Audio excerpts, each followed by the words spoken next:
మైత్రేయ మహర్షి విదురునితో ఇలా చెప్పాడు.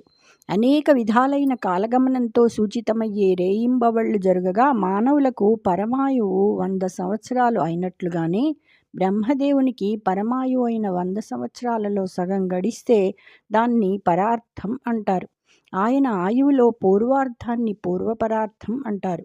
అది గడిచిపోవటం చేత ఇప్పుడు జరిగేదాన్ని ద్వితీయ పరార్థం అంటారు. పూర్వపరార్థం యొక్క మొదటి సమయాన్ని బ్రహ్మకల్పం అంటారు. అందులో బ్రహ్మ జన్మించటం చేత బ్రహ్మకల్పం అని దాన్ని అంటారు. ఆయన శబ్దబ్రహ్మగా కూడా ప్రసిద్ధుడయ్యాడు. విష్ణుదేవుని నాభి అనే సరస్సులో సర్వలోకాలకు ఆశ్రయమైన పద్మం ఆవిర్భవించిన కాలం పద్మకల్పం అనే పేరుతో విలసిల్లింది.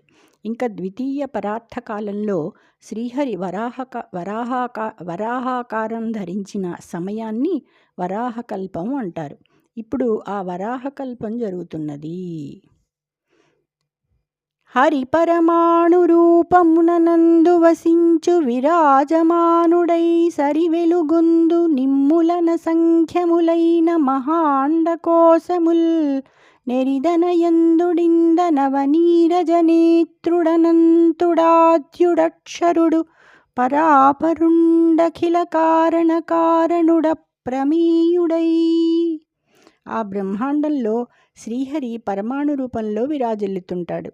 లెక్కలేనన్ని మహత్తర బ్రహ్మాండాలు ఆయన కుక్షిలో అణిగి ఇమిడి ఉంటాయి.